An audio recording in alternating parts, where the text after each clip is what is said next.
Continuar o assunto que nós começamos no domingo passado. Nós começamos a falar domingo passado sobre a família, né, a vida da família no contexto do espírito, baseado lá no capítulo 5 da carta que o apóstolo Paulo escreve aos Efésios, do versículo 22 ao capítulo 6 até o versículo 9. Nós não vamos ler, né? Esse texto nós já lemos no domingo passado, mas vocês estão com a Bíblia aberta e vocês podem estar acompanhando.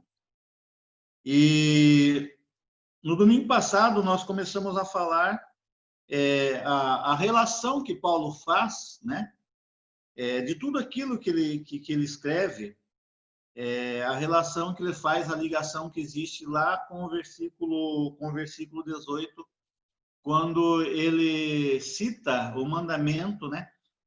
Não vos embriagueis com vinho, no qual há contenda, a dissolução, algumas traduções trazem contenda, mas enchei-vos do Espírito. E nós explicamos o porquê que dá a impressão que, depois que Paulo escreve isso, começa outros assuntos por causa daqueles títulos em negrito, né? Que as traduções trazem, mas que não existe nos originais, porque no original em que a carta foi escrita, ela é ligada, é tudo interligado, não existe subtítulos. E nós vimos então que após Paulo escrever isso daí, né, enchei-vos do Espírito, é que então, seguindo, ele traz as exortações e as orientações práticas a respeito do casamento, a respeito da família, a respeito dos relacionamentos, inclusive entre patrões e empregados, contextualizando o texto, né, que lá fala senhores e servos. E nós vimos que nessa ligação, então, nós encerramos o assunto falando que nós poderíamos perguntar para o apóstolo Paulo como que nós poderemos nos enchermos do Espírito Santo.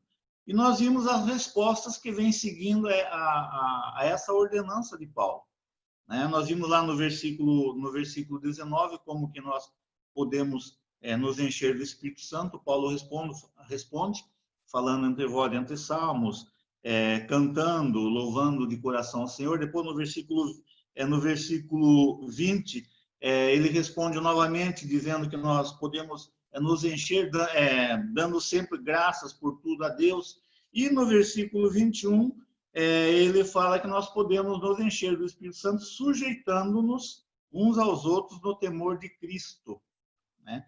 E nós concluímos, então, essa introdução falando que nessa última determinação aqui que o apóstolo Paulo faz no versículo 21, ele está querendo dizer que os cristãos devem acatar, né, outros cristãos que se encontram em posição de autoridade.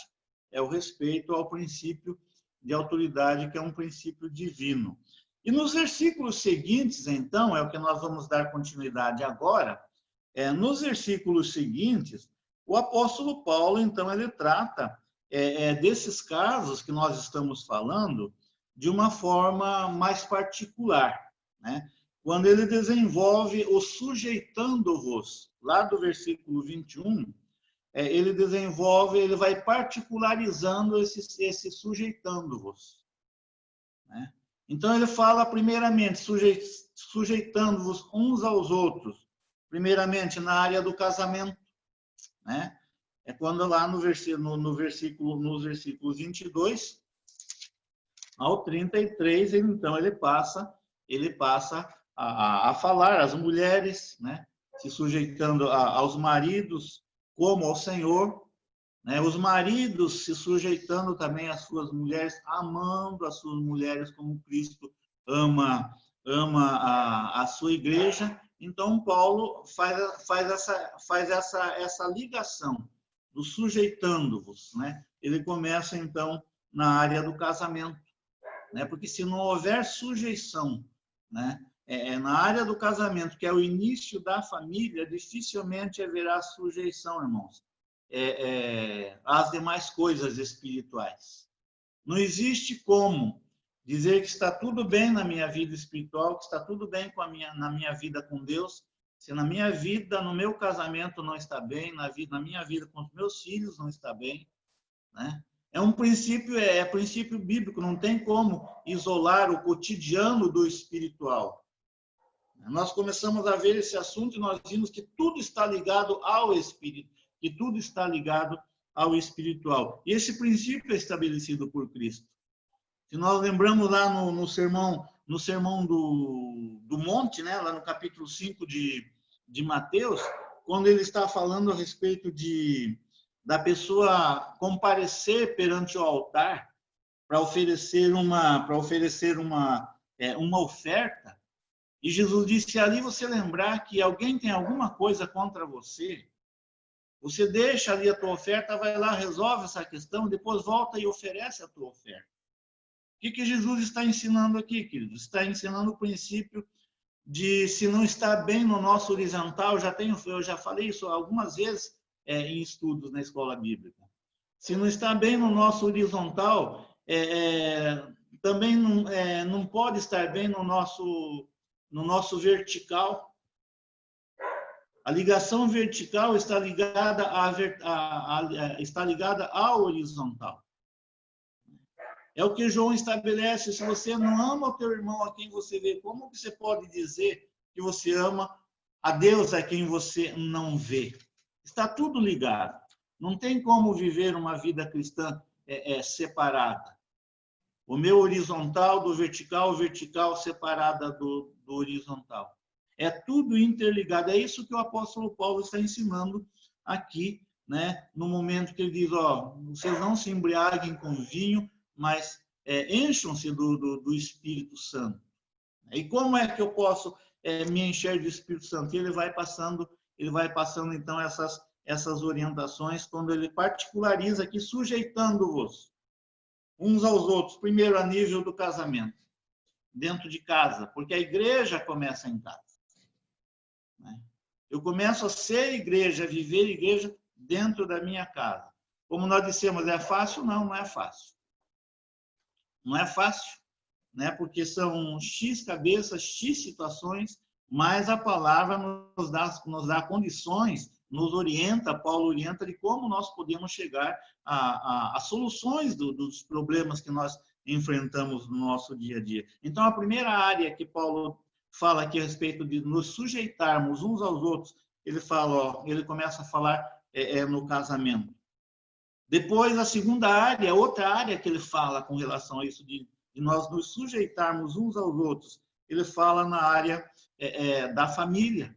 Lá no capítulo 6, quando ele diz, filhos, vocês obedeçam ao pai de vocês, né, no Senhor, porque isso é justo.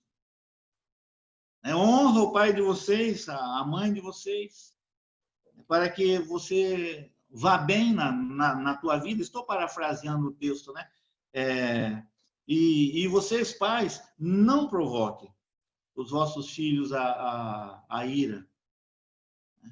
Então, tudo está ligado. E depois, então, um terceiro aspecto que Paulo fala aqui do sujeitarmos uns aos outros. E assim, se nós procurarmos viver assim, nós estaremos sendo cheios do Espírito Santo na área da sociedade, né? Na área da sociedade, lá do versículo 5 do capítulo 6 aqui de Efésios, onde ele fala do relacionamento entre, aqui na tradução bíblica, fala do contexto histórico da época, né, que tinha senhores e servos. Como eu disse, nós podemos contextualizar para os nossos dias entre os patrões e os funcionários, ou patrões e empregados, né? Quando ele diz, quanto a vós outros, vamos substituir a palavra servo aqui como funcionários ou empregados, obedecer a vossos patrões segundo a carne, né? Com temor e tremor, na sinceridade do vosso coração, como a Cristo. Ele está falando aqui de funcionários e empregados cristãos, ele está escrevendo para uma igreja, para pessoas cristãs. Então, irmãos, tudo o que o apóstolo Paulo ele ensina nesses versículos, né, está diretamente ligado à ordem que ele nos dá lá atrás no versículo 18, quando ele fala, ó, para nós nos enchermos do Espírito Santo. Então, o vínculo que Paulo mostra aqui, irmãos, o vínculo é o conceito de sujeição.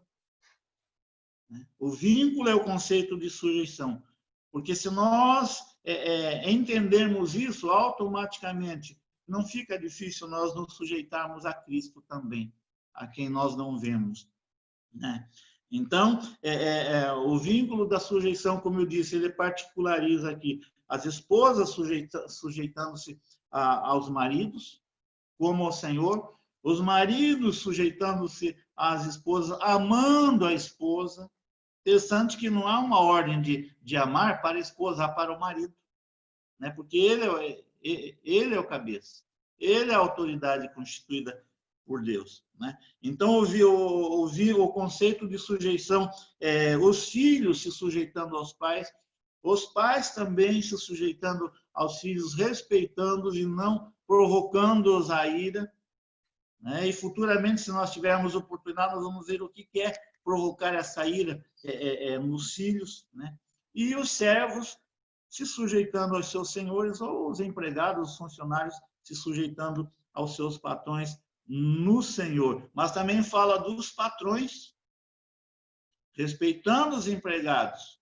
E diz, ó, porque Deus não faz acepção de pessoas. Então, Deus vai tratar todo mundo igual.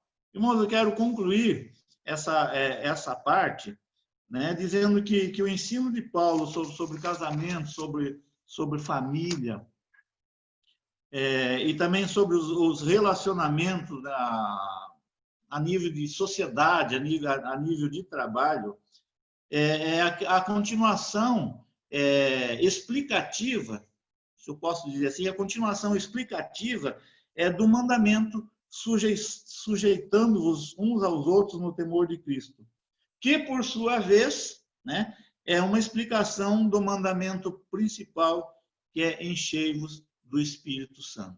Não tem como desligar, não tem como separar, não tem como isolar, né, uma vida da outra vida. Em termos cristãos, é uma vida só, né? Em termos cristãos, não tem como viver uma vida social e uma vida religiosa separada. Uma vida lá no meu casamento e uma vida religiosa separada, né? Uma vida no relacionamento como marido e mulher e uma vida religiosa na igreja separada. Uma vida no relacionamento como pai e filho, como filhos e pais, e uma vida separada religiosa na igreja. Uma vida lá na sociedade, no contexto da sociedade, como patrão, como empregado, ou seja lá fazendo outra coisa qualquer, e outra vida separada, né, religiosa. Não existe isso. Existe uma só vida, né? Uma só vida. E essa é a vida, aquela que Jesus diz: vocês são a luz do mundo, vocês são o sal da terra. Vocês devem brilhar e devem fazer a diferença no contexto social onde vocês estão vivendo. Irmãos, que Deus assim nos abençoe, né? Que nós entendamos esse contexto do Espírito que Paulo nos orienta, nos ensina de como nós podemos procurar viver uma vida cheia do Espírito, nos enchendo do Espírito e vivermos um pouco melhor no nosso contexto. 100% não, 100% vai ser só no céu, né? Mas enquanto aqui vivermos, nós procurarmos consertar os nossos defeitos, as nossas falhas no nosso dia a dia, no contexto que nós vivemos como cristãos, como igreja. Que Deus assim nos abençoe. Eu já quero dar um aviso adiantado aqui, né? Hoje nós vamos ter um pregador fora de Goiânia. Ele não mora em Goiânia, ele é de fora, né? À noite vai estar trazendo a palavra para nós, nosso irmão Bruno. Ele mora lá em Aparecida. É um pregador de fora. Estejam orando pelo Bruno, ele que vai trazer a palavra para nós à noite. Amém, querido?